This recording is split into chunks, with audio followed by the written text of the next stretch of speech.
What's up, y'all? It's your girl G, and you already know we're here to grow spiritually. If you are the black sheep in your family, that means that 9 times out of 10, you're always misunderstood or you're labeled as the disruptor of peace. But what does it mean to actually be a black sheep? It means that you're meant to disrupt the flow that has been running in your family for generations. There are certain traditions, whether we want to admit it or not, that are toxic. I was scrolling on Facebook yesterday and I saw a post that said trauma passed down through generations can start to look like culture. And a lot of times the traditions in our families is to protect the family, keep it in the hush, like don't show the public that we aren't perfect. As the black sheep, we are tasked with altering the course of these deeply rooted traditions. However, in doing so, we do face greater opposition than others. I know you did not ask for all of this, but baby, if God trusted you with this task, then you better go ahead and get to it. I'm not gonna lie, this path is not for the faint of heart, okay?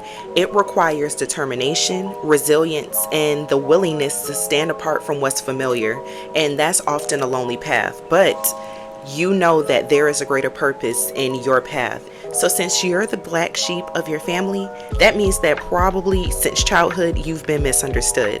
It's evident since you were a child, you probably were labeled a troublemaker. I know personally myself, I was misunderstood. I got into a lot of trouble, not, for being defiant, but that's just because I wasn't following the traditions that were set in place for me. I didn't feel like a teacher could just yell at me, and I didn't have the authority to yell back. I didn't feel like family members or people in general could say certain things about me or about my children, and I just let it slide and allow that family member or that person to still exist in my space. But I've learned a long time ago, you can't change everybody. You can't force people to be who they're not ready to be. So I've used, these experiences as personal growth for myself. I've started doing the work on where can I change? How can I show up as a better person? So that's where the journey of self comes into play, because like I said, a lot of times you're isolated when you're the black sheep of the family. To get to a certain space where you can say, okay, this is toxic, this is not right, but this does not need to be who I am. Okay, I don't have to be a part of this. I don't have to have these certain mindsets. I don't have to pass these traditions down to my children. I can be the catalyst of change so that even if my family doesn't change, I know that I'm starting something new. Breaking toxic traditions is not easy because trauma is a big thing to fight, especially when you have a big trauma that has been running your family for generations. I had this autobiography that I wrote in my college class this last semester, and it seemed like, my grandmother suffered, my mother suffered, my aunt suffered. It was a trauma that was passed on in the women in my family, and it seemed like we were all fighting the same silent battle.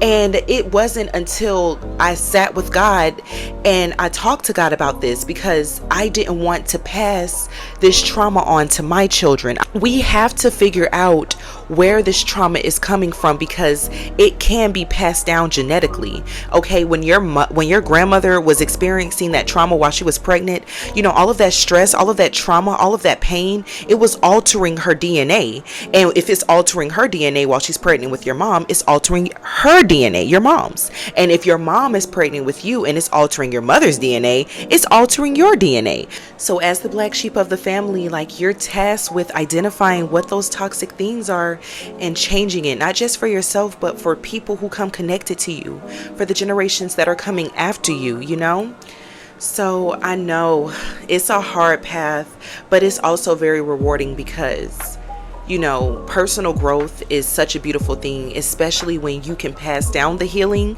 instead of the trauma.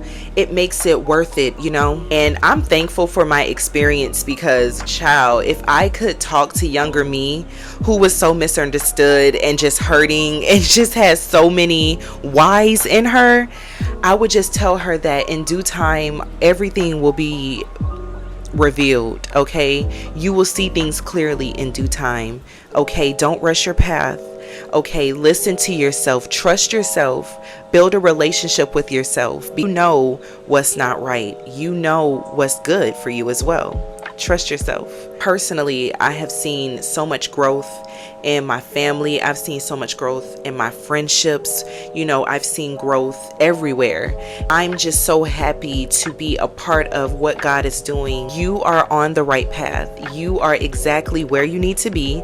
You're digging in the right information and you are changing what needs to be changed. Okay? God needed your help in this fight and you are doing a great job. I'm proud of you. I know it's a hard journey, but you are going to make it and God is going to make it well worth your time. Okay, I love you guys. Thank you so much for taking your time to vibe with your girl. Okay, and until next time, I will see you in the next video.